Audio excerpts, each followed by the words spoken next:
Bienvenue à quelques minutes avec Dieu aujourd'hui et je suis très ravi de vous retrouver aujourd'hui.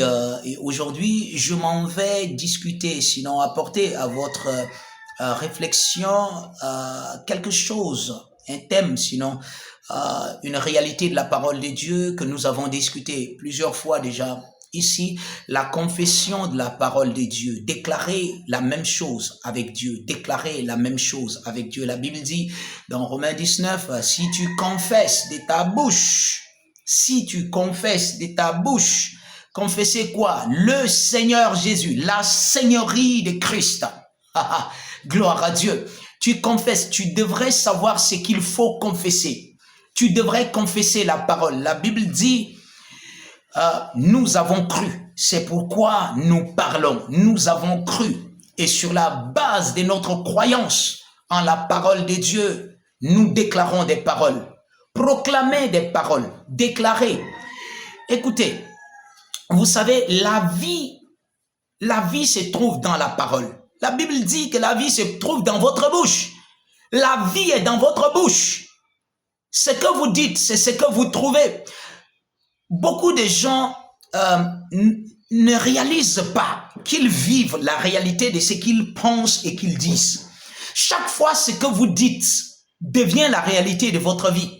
Que vous le vouliez ou pas, c'est la réalité qui s'installe dans votre vie. C'est pour ça que quelquefois nous disons aux gens, au lieu de vous morfondre sur la réalité et sur les situations que vous vivez, changez ces situations.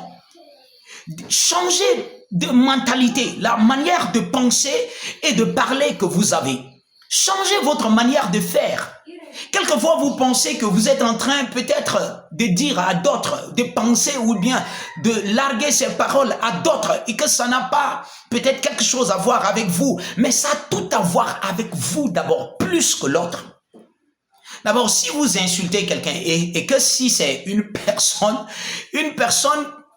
qui n'a rien à voir. Vous savez, il y a des gens comme ça. Vous l'insultez, ça ne lui dit absolument rien. Mais c'est vous qui aurez plus mal encore. C'est vous qui dégagez de l'énergie en faisant tout cela. Mais vous pouvez utiliser votre bouche, déclarer des paroles. La parole en accord avec la parole de Dieu. Ce que Dieu a dit de vous, ce que Dieu a dit concernant votre vie, ce que Dieu a dit concernant votre famille. Dieu a dit des choses concernant tout cela, concernant votre finance. Qu'est-ce que Dieu a dit? Qu'est-ce que Dieu a dit? Dites la même chose. Même avant de faire, dites d'abord. Dites d'abord. Dieu a d'abord dit avant que les choses ne se forment. Dites. Jésus a dit, si tu as dit à cette montagne et que tu ne doutes pas, tu verras. Ça veut dire que la première des choses que tu dois faire, c'est de dire. Apprenez à dire. Parlez. Parlez dans votre situation. Écoutez, vous n'avez pas besoin que quelqu'un vous entende parler dans votre chambre. C'est le lieu secret où il n'y a que vous et Dieu. Parlez. Dites ce que Dieu a dit. Dites ce qu'il a dit de vous. La bonne nouvelle qu'il vous a apportée, dites ça de vous. Dites que votre vie est bénie. Dites que vous êtes béni par la parole de Dieu. Et c'est votre réalité. Dites que la grâce de Dieu repose sur votre famille. Dites que la santé divine est dans votre corps, dans votre être. La santé divine envahit votre maison, sur vos enfants.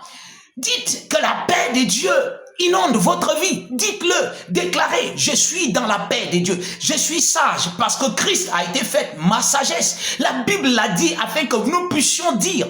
Dites ces choses, s'il vous plaît. Dites ces choses. Dites, changez votre vie par la parole de Dieu dans votre bouche.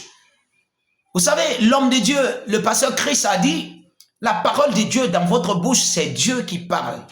Il dit, la parole de Dieu dans votre bouche, c'est Dieu qui parle. Est-ce que vous savez que Dieu utilise votre bouche? Oui, beaucoup le savent, mais ils ne sont pas amenés à la réalité de ces choses-là. Dieu utilise votre bouche. Donc, vous devez utiliser votre bouche de la bonne manière. Utilisez votre bouche. Déclarez des paroles qu'il faut. Déclarez la parole de Dieu. Déclarez la volonté de Dieu.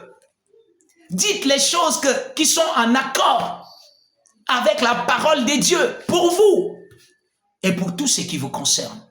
Vous êtes appelé à une vie de succès, de progrès, une vie abondante. Vous êtes appelé à la réussite selon Dieu. Vous êtes appelé à la bénédiction. Vous êtes appelé à manifester la gloire de Dieu. Par son esprit, déclarez ces choses. Vous êtes appelé à une vie supérieure, gloire à Dieu. Alléluia. Et si vous n'êtes pas chrétien, vous pouvez le devenir. Vous pouvez simplement dire, Seigneur, je reçois ton esprit, je reçois ton salut maintenant en moi. Et je déclare que Jésus-Christ est le Seigneur de ma vie à partir d'aujourd'hui. Et si vous avez fait cette prière, je vous rassure que vous êtes devenu un enfant de Dieu. Dieu vous a entendu. Bienvenue dans la grande famille de Dieu. Et que Dieu vous bénisse.